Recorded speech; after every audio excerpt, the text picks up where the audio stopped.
Hello guys, welcome to the channel. It's TPM5 with another NBA video. In this one, I'm going to be previewing the Memphis Grizzlies playing the Timberwolves in the first round of the Western Conference Playoffs. So, I'm going to talk about the Grizzlies first, then the Timberwolves, and then give my prediction for the series. So, without further ado, let's get started. Now, as you guys know, the Minnesota Timberwolves are one of the better teams in the league, led by most improved player of the year candidate Jaren Morant, as they finished with a 56 and 26 record for the season, 5th in offensive rating and 4th in defensive rating, being elite on both ends of the floor, which is something that holds you in good stead to win a title, or at least be a very high level contender to do so. Led by the aforementioned Jaren Morant, who's averaging 27 points, 7 assists, and 6 rebounds, shooting the ball at 50% from the field. Then Dillon Brooks and Desmond Bane are both great, averaging 18 points per game. And Desmond Bane broke out and has become a really good player, shooting 44% from 3 on 7 attempts per game.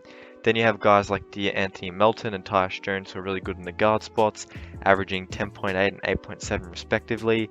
And then also Steven Adams and Jaren Jackson Jr. being great and influential on the defensive side of the floor, with Jaren Jackson Jr. averaging 16 points, 6 boards, and 2 blocks alongside a steal per game, and then Steven Adams averaging 10 boards and almost 1 block and 1 steal per game as well. So the Memphis Grizzlies are a very deep and well-rounded team, which has become the envy of the league given their mixture of veterans and also youth. Now, in their last game of the season, they rested a lot of players who were out on day-to-days, including Morant, Jones, Jackson Jr., Brooks, and Adams. They will all be back. That was almost, just to rest them and just stay day-to-day so they could, leave them out of the lineup. Now, the Grizzlies stormed home and finished the year 46 and 16 after a 10 and 10 start, which is very good, and it was how they got themselves their first Southwest Division title in franchise history.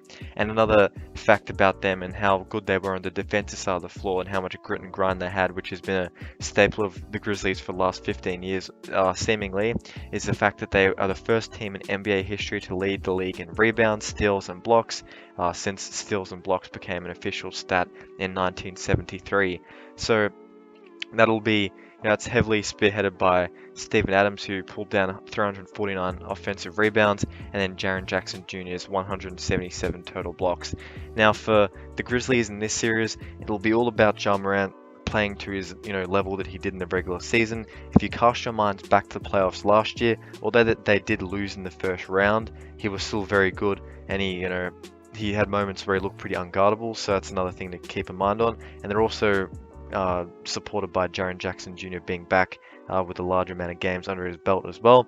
And this is a series which is the Grizzlies to win. They'll be the favorites. But just before I continue, I make NBA content 1 to 2 times a week, so if you could subscribe, I'd heavily appreciate it, and comment who you think will win this series, and also drop a like, so it helps me out with the algorithm. Just going to keep it 100 with you guys. So the Grizzlies, it's a good chance for them to move on and advance past the first round, but to do so, they'll have to beat the Timberwolves, who finished the year with a 46 and 36 record, and are fresh off of a win against the LA Clippers, in a game that had a real playoff atmosphere, a lot of defense, a lot of fouls as well. They managed to push through Karl-Anthony Towns' pretty poor first half, with D'Angelo Russell and Anthony Edwards taking a big load offensively and making up for Cat, who hadn't performed and also had 4 fouls in the first half of the game.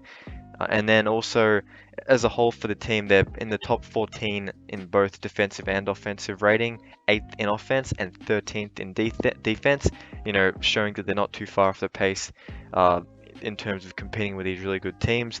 Now, as I mentioned before, Karl-Anthony Towns averaged 25 points and 10 boards in the regular season. Obviously, they'll need him to be a lot closer to that, or at least, produce consistently during the playoffs, unlike he did in the play-in game. Anthony Edwards had a really good game in the play-in, and that's evidence too, but he also averaged 21 throughout the regular season in a real breakout year for him, and also showing that he can defend a lot better than he did in his rookie year. And then D'Angelo Russell was really important, as I mentioned before, keeping the team together during Karl-Anthony Towns' slump. And then guys like Malik Beasley add shooting, Jaden McDaniels and Jared Vanderbilt add a lot of defense and grit and effort. And obviously I can't mention grit and effort without talking about Patrick Beverley either. After he came across from the Clippers and ultimately had the last laugh, he's averaged 9 points, 5 assists and 1.2 steals, being a great perimeter defender for the team as well. Now they'll be without Taurean Prince who's didn't feature in the playing game, which is a slight blow, but it's not someone that will be playing heavy minutes for them. And Chris Finch, as a reward for this, effort that he put in during the regular season and even before the playing game, he has signed an extension with the team as well, and his whole coaching staff looks like they'll be here in Minnesota for the foreseeable future. Now, just giving you the head-to-head for this season, the Timberwolves and Grizzlies split the season series 2-2, which could show that this game's a pretty even matchup, and it looks like this will be a very good series.